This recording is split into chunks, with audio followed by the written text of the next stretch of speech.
Meghbari resort entry fee মাত্র ১০০ টাকা। বিশ্বাস হচ্ছে না তো? সত্যি এন্ট্রি ফি মাত্র ১০০ টাকা।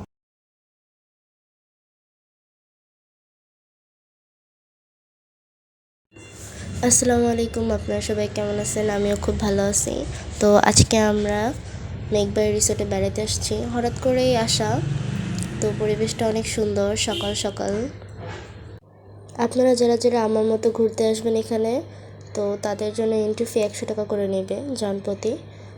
আর যদি আপনারা এখানে থাকেন, রুমটা বুকিং করেন, তাহলে আপনারা আগে থেকে তাদের সাথে কথা বলে বুকিং করে রাখবেন।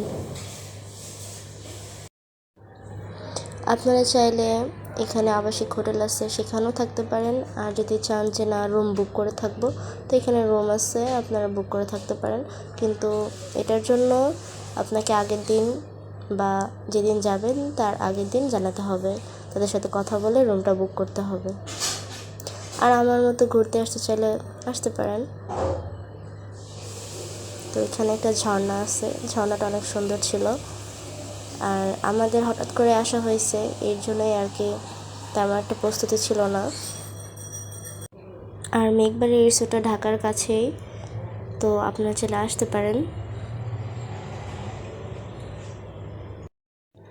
আজকে আমাদের সাথে আমার আব্বু আসেনি, শুধু আমার আম্মু আর রাফি আর আমি আসছি। আব্বু অনেক ব্যস্ত ছিল, তাই আসতে পারে নাই, তা আমরাই আসলাম। আর রিসোর্টের পরিবেশটা আমার খুব ভালো লাগছে, আপনারা চাইলে এখানে আসতে পারেন। এই রিসোর্টের ঝর্ণাটা আমার খুব ভালো লাগছে। আর এখানে কিছু হরিণ ছিল। আর এখানে হলো বাচ্চাদের খেলার জন্য কিছুটা জায়গা রাখছে। আর ওইদিকে ভিতরে কিছু রেলগাড়ি আছে বাচ্চাদের জন্য, ওইগুলো সব অফ করা, তালা মারা।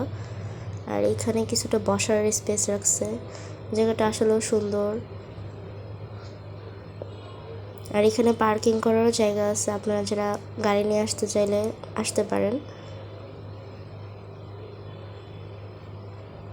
আমার ভাই দৌড়াদৌড়ি করতেছে আর খেলতেছে, আম্মু আর আমি কয়েকটা পিক তুলে নিলাম। মেঘবাড়ি রিসোর্টে আপনারা চাইলে খাওয়া দাওয়াও করতে পারেন, কারণ এখানে একটা ক্যান্টিনও আছে, সেখানে আপনারা আপনাদের লাঞ্চ সেরে নিতে পারেন বা ডিনার ব্রেকফাস্ট করতে পারবেন, কোনো প্রবলেম নেই। তো আমরা লাঞ্চ করে আসছি। বাচ্চাদের যে খেলার জায়গাটা ছিল, সেখানে এরকম রেলগাড়ি আছে, দোলনা আছে, তো আমার ভাই রেলগাড়িতে উঠছে। আর আমরা লাঞ্চ করতে করতে কয়েকজন মানুষ আসছিল। ফার্স্টে তো আমরা একাই ছিলাম, তারপরে আরও কয়েকজন মানুষ আসছে, তাদের সাথেই আর কি আমার ভাই উঠলো।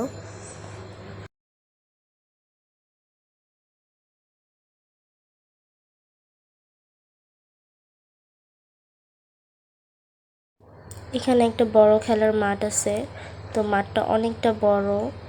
আর এখানে হলো নামাজের জায়গা আছে, পুরুষদের জন্য আলাদা জায়গা, মহিলাদের জন্য আলাদা জায়গা আছে। আর সাইডে ওয়াশরুম আছে, যেখান থেকে আপনি অজু করতে পারবেন। আর এখানে 3টা কাপল বেডরুম আছে, যারা যারা কাপল থাকতে চাবে এখানে তো থাকতে পারবেন। 3টাই রুম আছে এখানে। আর সামনে আছে আবাসিক হোটেল, আপনি চাইলে আবাসিক হোটেলেও থাকতে পারেন। আর জায়গাটা অনেক সুন্দর, ঠান্ডা পরিবেশ, অনেক সুন্দর গাছপালা। এখানে সুন্দর সুন্দর কয়েকটা মাছও আছে।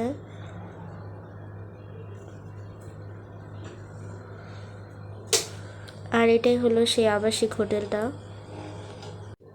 আর আমার ভিডিওতে তো আমার ভাইকে আনতেই পারলাম না, তো আম্মুকে বসাইছি আমার পাশে, বসে একটু ভিডিও করলাম। আর এখানে হলো সুইমিং পুলটা। তো আমরা তো হঠাৎ গেছি আর আমাদের কোনো প্রস্তুতি ছিল না, এর জন্য আমরা সুইমিং পুলে নামি নেই। কিন্তু আমরা যেদিন গেছিলাম সেদিন পুরাই ফাঁকা সুইমিং পুল, দেখতেই পারতেছেন। আমি ভাবতেও পারি না যে এতটা ফাঁকা থাকবে, কোনো মানুষই থাকবে না। তো আমি সকাল সকাল টাইমে গেছিলাম, হয়তো বা এর জন্য ফাঁকা ছিল। রিসোর্টে আপনারা যদি আমার মতো প্রস্তুতি না নিয়ে যান, তো সমস্যা নেই, আপনারা চাইলে সুইমিং পুলে নামতে পারবেন। ওইখানে আপনাদের কাপড়ও দেওয়া হবে, ছেলেদের আর মেয়েদের জন্য আলাদা আলাদা কাপড় আছে, আপনারা রিসোর্টদের লোকদের বললেই দিয়ে দিবে। আমরা নামি নেই, তাই আর নিয়েও নাই। আর এইখানকার যে প্লেসটা মানে হাঁটাটার যে প্লেসটা অনেক সুন্দর ছিল। মানে এই জায়গাটার লুকিংটা জাস্ট অনেক সুন্দর। সামনে আম্মু ছিল তাই আমি আম্মুকে হাই দিলাম। তো আমরা এখন অনেকটা সময় এখানে পার করছি, সকালে আসছি, লাঞ্চ করছি, দেন আরও অনেকটা সময় পার করলাম। তো এখন আমরা বিদায় নিব এখান থেকে। আমার কাছে ভালো লাগছে, ঠান্ডা পরিবেশ, চারিদিকে গাছপালা।